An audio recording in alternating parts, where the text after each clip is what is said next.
points they have to when you start up.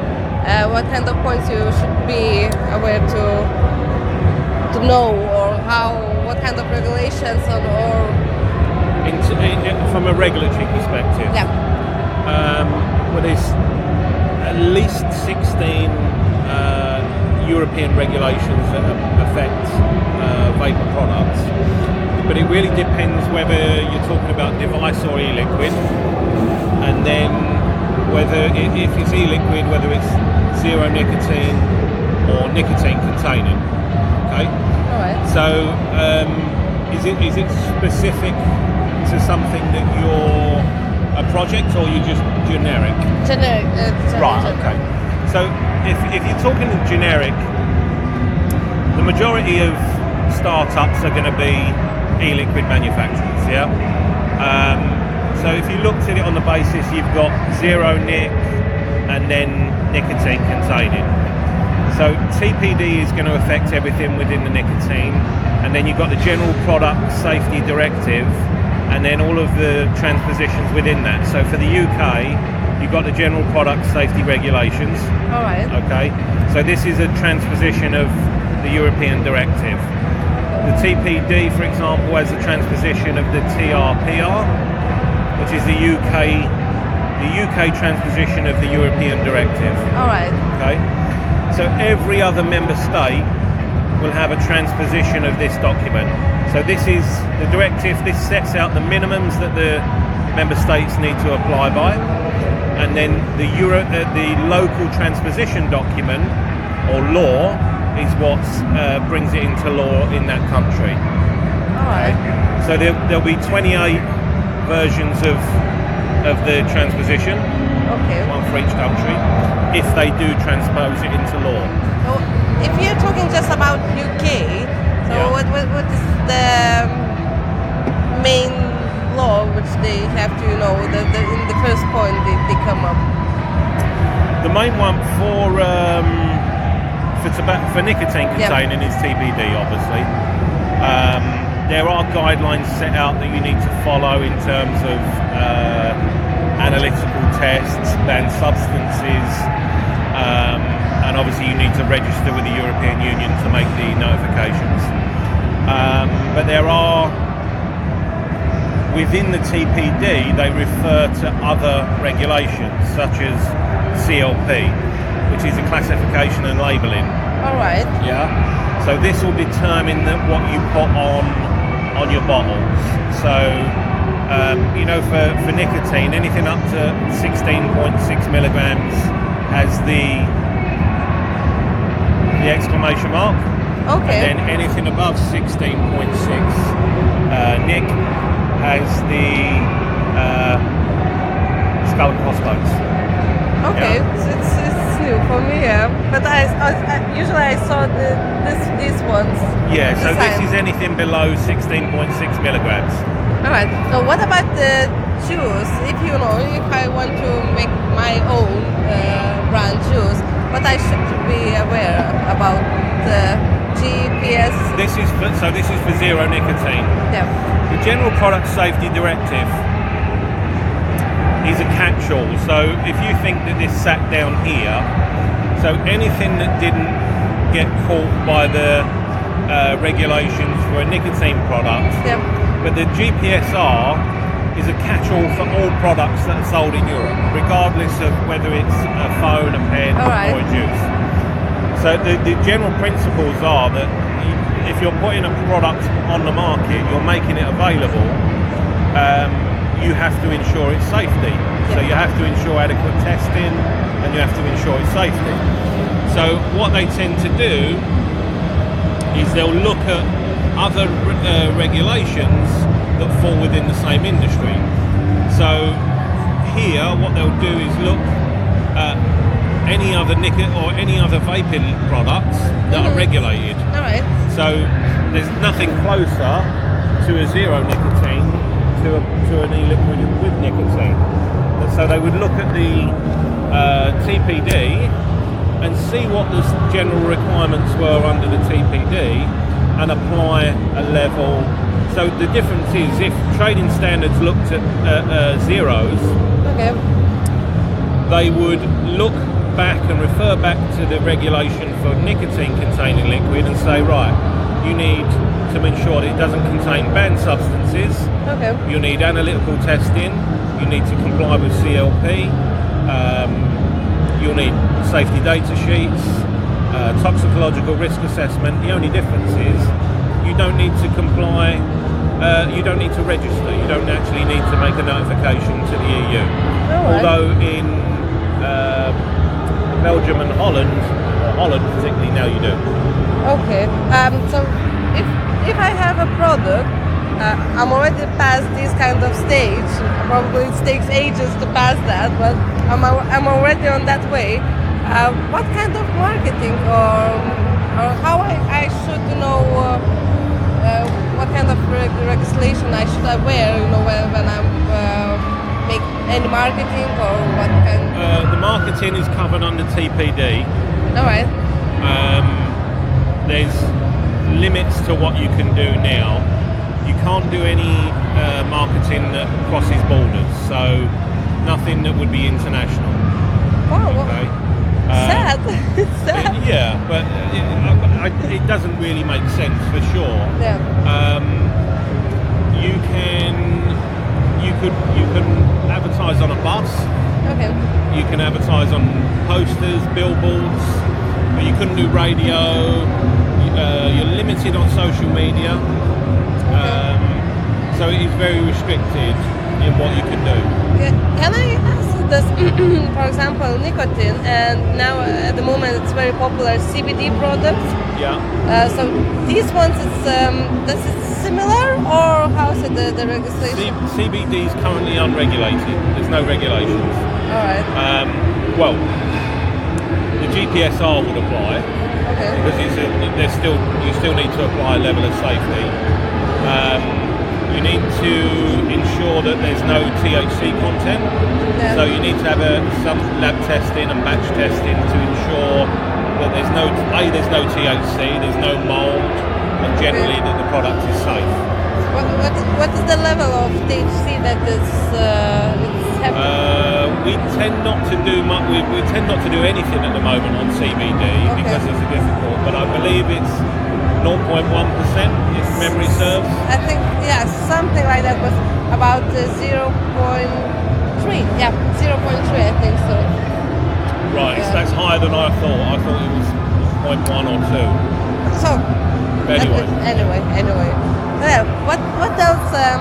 The startups, who is starting everything. What else?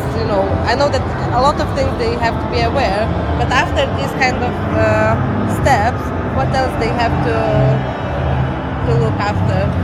Right. So what you're talking about? If you've created your initial compliance, Yes. What's ongoing? Yeah. Ongoing. Officially, you should have stability testing. Okay, what's that? So, if you're putting a product on the market and you're claiming that it's good for 2 years, you need to have testing certificates to support your claims.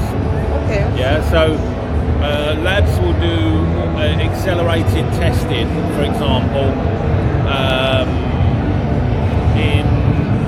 They do it in not refrigerators, but they raise the temperature up or a range of different temperatures. And then they record, do emissions testing, compare it to the original benchmark and see whether there's any degradation. All right. Okay? I never hear about it. It's so So you've got interesting. stability testing. You need also batch testing, just to so every batch you do, you want to make sure that all the levels are correct. Your nicotine levels are correct. Obviously, quality testing on the actual flavour itself. What else would you need to do? Annual sales submissions. Right. So, if it's a nicotine product, Okay. you under the EU system, if, for example, if you've got blueberry, let's say blueberry in a 3 milligram, 6 and a 12, Yeah. so you would have an ECID for each one of these. Okay, So you would have like a European community identification number for each of them. So if you sold 10,000 units, Yeah. you have to be able to you would have to be able to monitor how many units you've sold in each member state. Okay. Wow. Okay, and you have to record that through the annual sales submissions. All right. On Does the I system. sell any any house capacitor, for example, 100 milliliters with the nicotine shot inside, or it have to be separate? Right, if you're talking about a nicotine shot, Yeah. you're talking about a short fill product Yeah. and adding a shot with it. If you add a shot with it, you do run the risk of trading standards maybe taking issue with it, because if you're selling it as a nicotine product, Yeah. it should be regulated, it should be registered. So we come back from So the best thing to do would be to have a shot and fill product and then a nicotine product separately, and then when they purchase them they come together rather than packed in the same. All right. Okay? All right. Sounds good. And after that, for I don't know, can you just introduce what your company is doing? You know, what kind of what your company is doing? Just what kind of products you are selling for business to business? What we do Yeah. for business to business, well, we have a whole range of compliant products or compliance products. So we have the system that you've seen here, which is adverse effects tracking. So if you use a product and you vape it and you feel ill, All right. the TPD requires you to have a system to allow consumers to register their safety concerns. Like, you know, this product made me feel sick or dizzy. And if you're selling into different markets, your system needs to be able to record those safety concerns in local language. All right. Okay? Okay. So we have a software package that a brand could purchase on a monthly basis. So if this is your website, our product sits behind that in your branding, in your colours, and you would use on the label. Yeah. If you suffer any side effects, please visit here, and then it would record it. And what happens is we have a back end, a client login, which will show you all of the safety concerns should you have any. Yeah. In the country in that language, which Well, what it does, so we have, say for instance, I was suffering with a sore throat. Yeah. In London, we may say a sore throat. In the north, they may say a scratchy throat. Yeah. Okay. So it's just different localisms. So what happens is you can have sore throat here, scratchy here, but it would all come under one code. So say the code was 101. okay, I get it. So this is the UK. So here, if we said France, whatever the French, where were you from? I'm from Lithuania. Lithuania, right. So if we said Lithuania, you may say scratchy, sore throat here in Lithuania, but in a different part of Lithuania, they may have a different word for it. But the same thing would happen.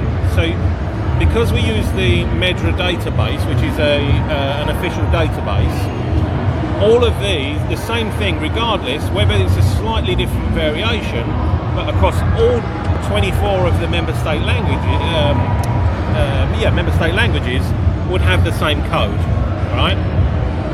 So if I'm selling a product and it's gone into the UK, Germany, Lithuania, and so on, I might know that when these complaints start getting made, the batch number, so if the batch number is 1, 2, 3, 4, 5, and if they're all the same, I would immediately be able to identify that there's a batch issue.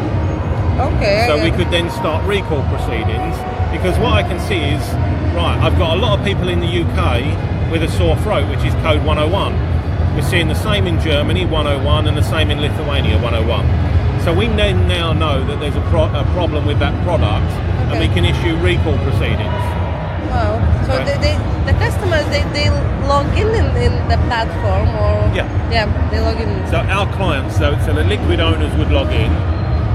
If you were the consumer and you visited the brand, you could register Yeah, your yeah. complaint as a consumer, and then they would all log in onto this part. Wow. So basically, for example, if I'm selling my brand and I'm just coming to you and buy what kind of packages? Just one packages or it's No, we've other? got lots of different products. So we've got Vape Vigil, which is that one. We've got Vape Scout. So if your e-liquid here is for blueberry, Yeah. your recipe would contain maybe 20 or 30 different chemicals, yeah? Okay. Yeah. So we run it through a tool, and it would tell us whether, right, this one's fine, this one's fine, this one, oh no, this is banned. All right. So you need to remove this one and re-engineer it. So we can screen chemicals, aggregate the data, create a final presentation. We have a toxicological library. Okay. So we have a software tool that basically goes out into the world. We have a license agreed with the largest toxicological reference library in the world, and our tool will go out every 29 days and search. I think it's 9 or I can't remember if it's 9 or 12 different databases All right. for the list of known chemicals that are in vape products. So- There's currently about 900 known chemicals that are used in vape products. So if, for example, I'm doing the juice and I'm not sure about or that some product is how to say it, or it's fine, or in the UK, I have to come to you and show you the recipe of that, and you will tell me which one. Well, you don't have to come to us. It's but not you- that I you- have you- to, but yeah. I, for example, just make Yeah, sure. so or if you everything. wanted to come to us, that we could literally walk you by the hand through the whole process from recipe building, banned substance screening, notification through the EU portal. So from engineering a product, creating the product, all the way through to consumer safety, we have a product or a Alright. service that walks you through. We represent exclusively people like Aspire, Cosmic Fog, Art Distribution, Fix, Meepod, Zeus, Jaywell, a lot of All the big brands in the world, yeah. Big brands. Sounds amazing. How is it? All of that information for me at the moment is quite a lot. It's like Yeah, it's an awful lot of information, yeah. and a lot of I think I have to do homework with your all TPD or the letters or I know the TPD, but how is Yeah. it? I still have to do some homework. So amazing! Thank you so much for that. You're most welcome. How is it? When I will prepare the article, I will send you the text. You can double check or everything is correct. Yeah. And how is it? If you want to just to add something, just give me Yeah. a text or we still Yeah, we no still problem. in this. Well, I think because you've got, if you look at the core compliance, which is the presentation that we made, Yep. you've got sort of product data. You've got the six cores. Yeah. So if you look on the website,